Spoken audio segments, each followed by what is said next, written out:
te ñun ñëpp ko woote. constitution effectivement. alors Pape Moussa li ñu fiy wax sànq ba léegi bokk na ci li ñu tuddee la culture de l'impunité Pape Makhtar Diallo wax na ko Bassirou Kébé ñëwaat na ci ñoom dañoo jàpp ne cette loi d'amnistie la jaar fi tax ba ñi nga xam ne ñoo defoon ñaawtee fi diggante 2021 2023 ba 2022 2023 ba même 2024 ba léegi amagul ay l'enquête yu wóor yu leen teg loxo teg leen ay sanctions moo tax dans certains rangs de certains corps du Sénégal dañu yaakaar ne c'est l'impunité bu ñu ko defee aussi dara du leen ci fekk. jërëjëf Moustapha ma nuyuwaat la beneen yoon nuyu la DG Bassirou Kébé moo grand ñanco Pape Makhtar ak le milliardaire Abdoulaye Mbow ak sénégalais yi mais Moustapha la perception que les Sénégalais que la société sénégalaise a des forces de défense et de sécurité c'est très simple alkaati du bàyyi dóore. waaw loolu la ñuy wax loolu lañ jàpp ñoom. alors perception boobu noonu nag boo gisee yi xew dernièrement vraiment dafay am lu koy confirmer ci ñoom seen doxalin léegi rek maanaam ne borom oto bi jàllal yomb na mais il m'a dit dégage jargon boobu quoi c'est-à-dire après dama ko xool ne bon tayu ko. parce que loolu dañ koo tàmm il faut avoir du tonus et cetera alors que service public la boo xamante ne ñii ngay defal nii ñoom ñoo dajale seen i lempo jox la fay la pour nga mën a dox loolu. donc kon li Bas di wax léegi dafa am solo mooy rapport bi nga xamante ne service public war nañ ko am ak ñi muy servir bon je pense que ni amul xëy na ci àdduna bi xeet bu gën a jub xeetam waaye nag foog mu am ay mécanismes yoo xamante ne day dissuader à part ay affaires yi nga xamante ne day jur ay polémiques Balla Gaye Bassirou Faye Fallou Sène à part loolu noonu xoolal li fi am ci bavure yëpp amul benn sanction alors loolu nag c'est encourageant. mais ça veut dire que Pape Moussa souvent du ñu sanctionner mais dañuy wut lu neex population yi c'est-à-dire que Balla Gaye Bassirou Sène xaw ma Fallou Sène et cetera coow li bari na il faut calmer les étudiants ñu jàpp kenn te boo xoolee même après ces sanctions là sont contestées. oui mais bien sûr am na ñu ci doon jàpp ñoo xamante ne finalement après dañ leen bàyyi. pour dire que ni pour ñu mën a situer les responsabilités sax problème la. ci sunu société parce que am na Bougaleb bi ñu jàppoon ci kii boobu. après dañ koo bàyyi affaire bi jaxasoo doo comprendre alors que même ñun mécanisme yi ñuy am pour sanctionner sax ne sont pas efficaces alors loolu nag ak perception bi nga xamante ne dañ ko hérité de la colonisation mais foog ñu delluwaat pour defaraat réformer carrément xam ne mbir bu amee sanction tant que amu ci ay sanctions yu saf sàpp nag du mës a dissuader ki nga xamante ne moom moo koy def parce que man ku ma ne woon diggante 2021 ak 2024 li fi am ci bavure policière yëpp ku ma ne woon dinañ toogaat at ci gannaaw di ko waxaat te amul benn sanction amul benn enquête amul yéegu ci ko boobu mais quand même boobaa Moustapha ñi nga xamante ne biñ teelee gis changement ñëpp jigandoo ni rupture ñeene jubal jubanti ñoom commencé nañoo tegu ci loolu noonu mais un an après bu doxul buñ gisul dara mais ils ont dit quand on revoit les images la barque di ñu wan Pape Abdoulaye Touré et des forces ñu ne ñu ko def lii ba léegi dara rien ça pose et il a identifié moom day tudd Cheikh Sow day tudd tur oui xaw ma nu ko waxee sax Sow xaw ma Cheikh Sow alors Pape Sané enquête la ñu wax ak sanction normalement dans des cas comme ça qui concernent les forces de défense et de sécurité les enquêtes d'abord nan lay demee sanctions yi nan lay demee qui doit faire quoi.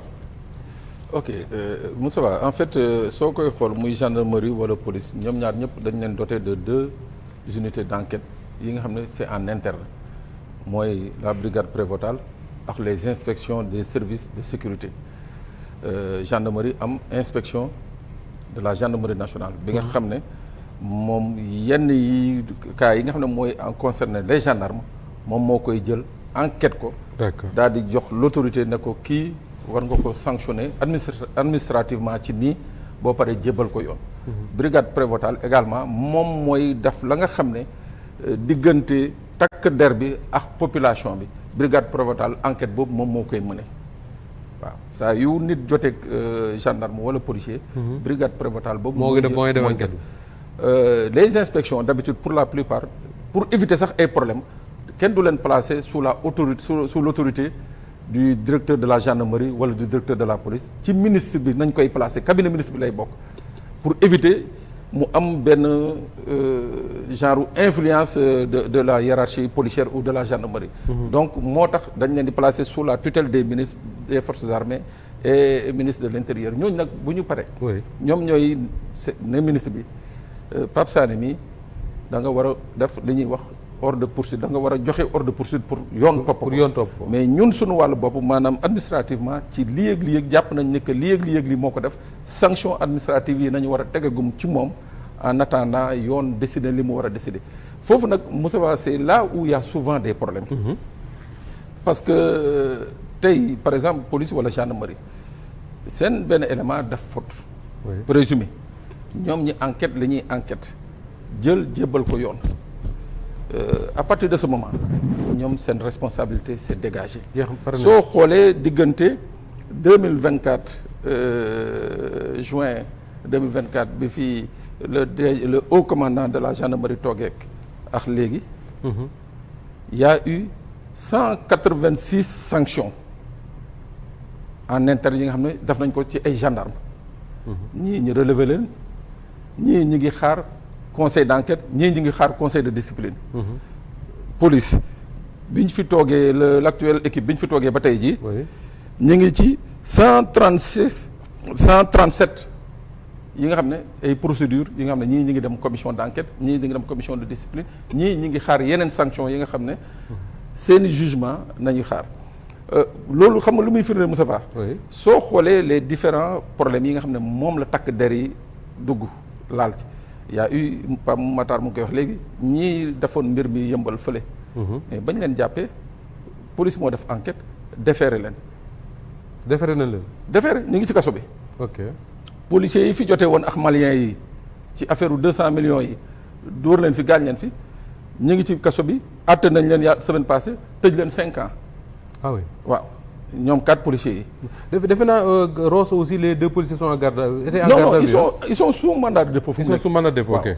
ñoom enquête nañu ba déférer leen devant le procureur mu jugé ni que voilà mu ngoog demander au juge du premier cabinet d'instruction du TGI de Saint-Louis mu placer leen sous mandat de dépôt donc loolu pour wane ni que y a une évolution sànq dama d'accord ak DG li mu wax c'est-à-dire dañu hérité d'une situation bi nga xam ne de 24 ans d'impunité nit ñi dañuy def du ñu sanctionné nit ñi dañuy def du ñu sanctionné nit ñi du ñu def du ñu sanctionné moo tax man bi président Bassirou Diomaye Faye egsee daal di wàcc à l'aéroport comme wax li mu wax ma ne au moins une chose mooy que moom ba mu ñëwee fekk na déjà l'autorité moom décidé ni que dina sanction dina jël na ay sanctions jël na ay mesures moom da leen ci gën a fulaal dooleel leen ci renforcer mais dafa am benn précision bi nga xam ne moom laa bëggoon indi ci par exemple pourquoi souvent ay bavures di am Moussa Ba xam nga ñun déjà soo xoolee sunu société yi nu ñu bindoo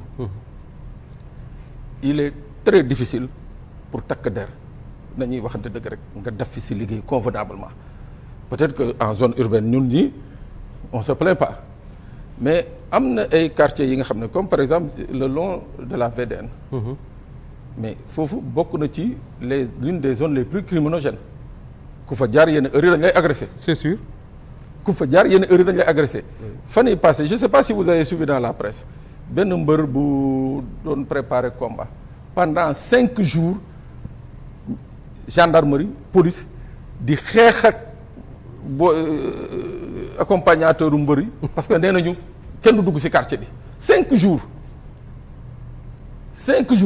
alors finalement pour éviter ñuy gaañ nit foofu wala ñu naan am na ay dégâts collatéraux doon nañu gën a naan mu dugg ci kër jàmbur et tout les gens ont préféré se retirer ba ñu làmb ba pare mais donc xoolal loolu mooy situation léegi nag lii nga xam ne mooy indi les bavures Moussa Ba ñun dañu am problème mais li ma jaaxal Pape bala ngay sori rek ñi ngi bëgg a guddal te dañu war a jël yeneen sujet mais li ma jaaxal mooy cette zone là mooy VDN bi c'est vrai que y a beaucoup d'agressions mais man il arrive ba jaar fa quand même mais la police est très présente là-bas. Tout à fait. lan moo tax en même temps police mu nga fa mais teewul les gens disent que y a des agressions très souvent foofu. ça va fii ngay gis police. ci plage yi dañuy taxaw. boo fa gisee ay policiers.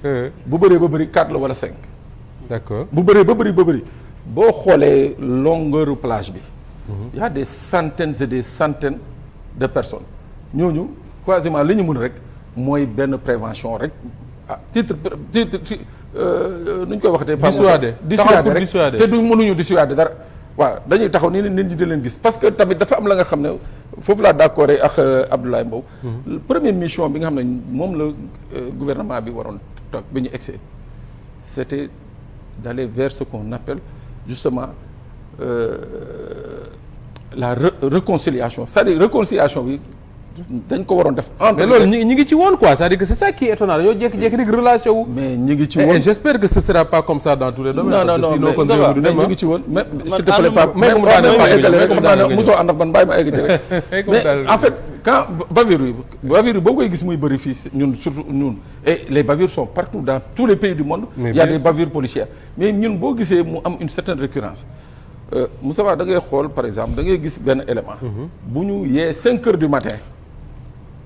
5 heures du matin mu war a dem defi benn service d'ordre wala rétablissement d'ordre à 6 heures 7 heures du matin. waa jooju nar fa toog 5 heures du matin boobu ba 15 heures 16 heures 17 heures. ñii nga xam ne ñoom la waroon assurer seen sécurité ñooñu toog nañ seen kër ba midi 1 heure lekk ba suur daal di jóg kooku booy egsi moom day fekk moom déjà geexal na tàkk. kooku. su ko Pape Moussa nii. boo ko xoosee rek mu.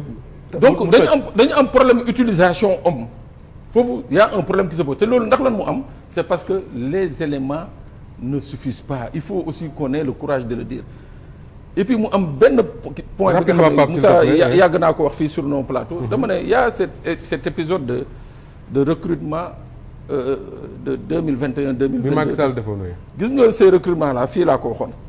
nee naa dafa am la nga xam ne buñ ko bàyyee mu jàll mooy que dans les années à venir ça va impacter sur le fonctionnement de la police ça va impacter sur le fonctionnement de la gendarmerie. D'accord. Je ne dis pas que ñoom la mais li leer ba leer formation yooyu nga xam ne ay 6 mois la alors que tey dans toutes les écoles moo xam police wala gendarmerie le minimum c'est 2 ans ñooñu ñu former leen ci 6 mois donc forcément bu génnee dana am ay conséquences. Pape Makhtar. waaw Moussa